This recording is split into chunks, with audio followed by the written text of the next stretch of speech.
here any more than we have to, so if you answer my questions, we'll just get the show on the road, shall we? Yeah, detective. Okay, good. First, question number 1. Who hired you?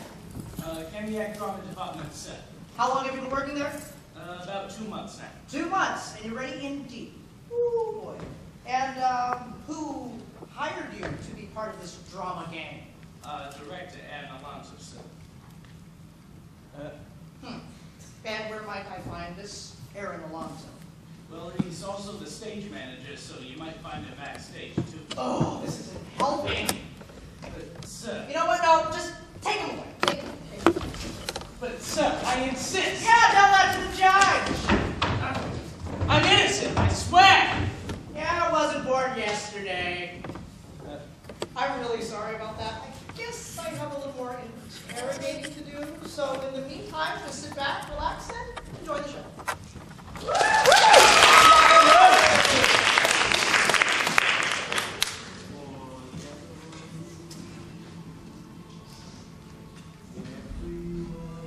no longer welcome here. Get out! Get out!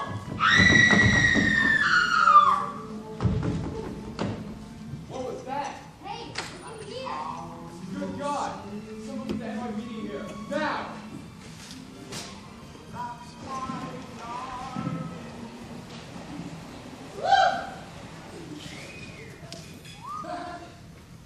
Make sure you note the body and how it's positioned, okay?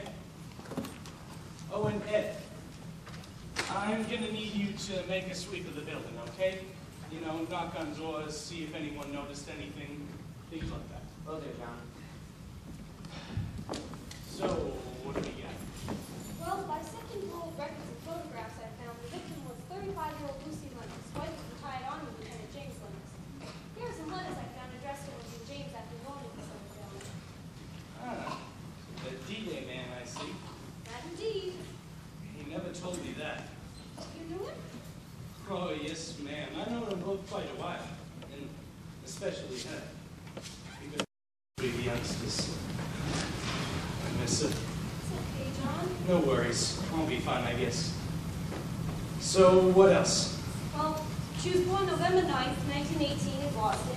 She's been quite the advocate for soldiers' rights. She had Washington's full support on that GI Bill, you know, the one that... Oh, yeah, FDR's Readjustment Act. It lets troops return to civilian life after the war.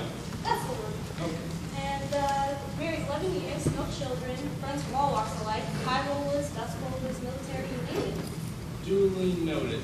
Oh, I'm also going to need you to compile a contact list. Sure thing. Closest friends and relatives first.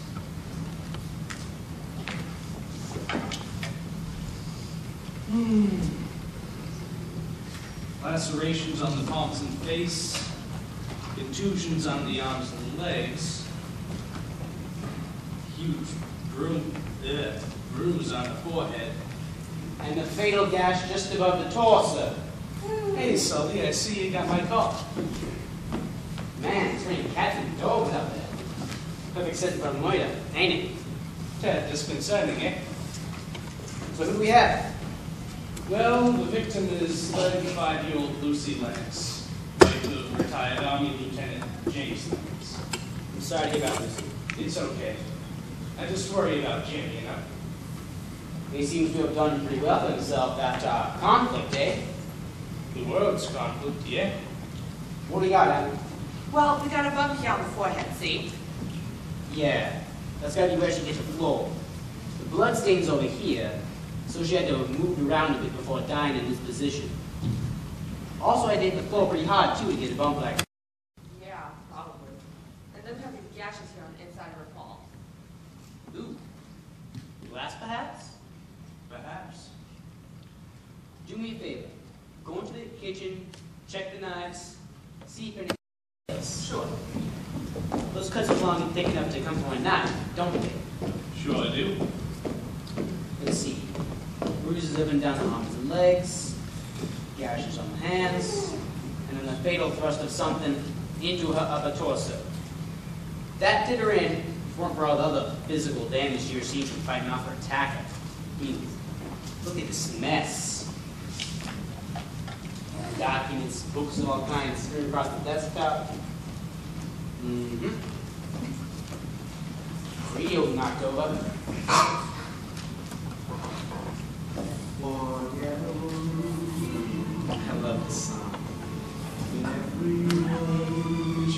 not picking out tunes from a jukebox here. Lovely flowers. Need a little water, though. Chief, they're just flowers. Roses represent the smallest things in life. They can hide so much. That's odd. What, Chief? Well, I guess it wasn't glass, was it? What is going on? Oxygen, why are you all outside? John, what the hell?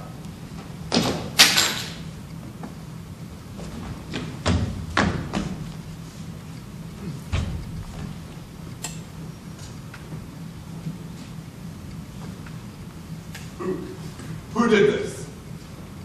This is why we're here, Jim. Mr. Lennox, I'm Inspector Robert Sullivan of the NYPD. You understand, nothing is off the table yet. We know this is difficult, and we're not going to pretend that it ain't. But we're going to need your full cooperation in this if we're going to find out anything. I understand. Please, Inspector, Detective, have a seat.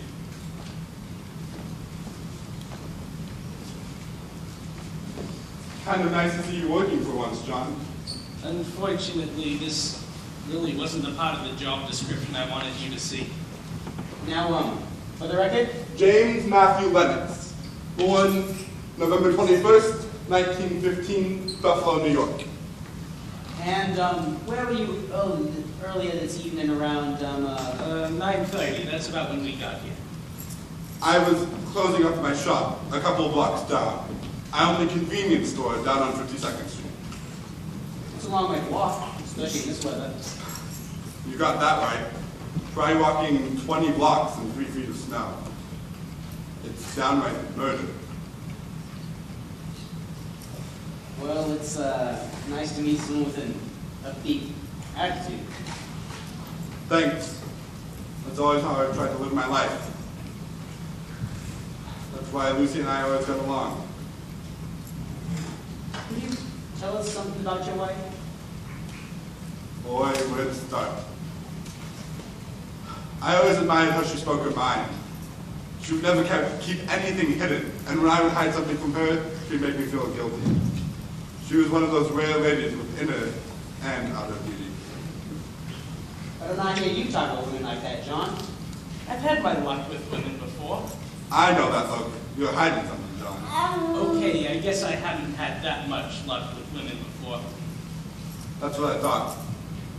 Anyway, we met at the downtown recruiting office when I went to enlist. She was the secretary there. We kept in touch, all through basic training. Dinner dates, letters, you name it. And then the war broke out, and of course we feared the worst. I mean, it was just across the ocean, and might as well have been on our own front doorstep. So, thinking we might never see each other again, she suggested we get married.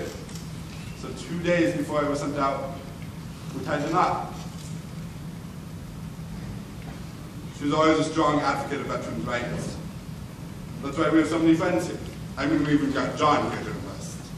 Ah, so that's why you're doing. Right. Speaking of friends, do we have a contact list? Working on it, Chief. Duly noted. So, when did you guys move up to Manhattan? We didn't have much to begin with. We were living in New Jersey after the war ended.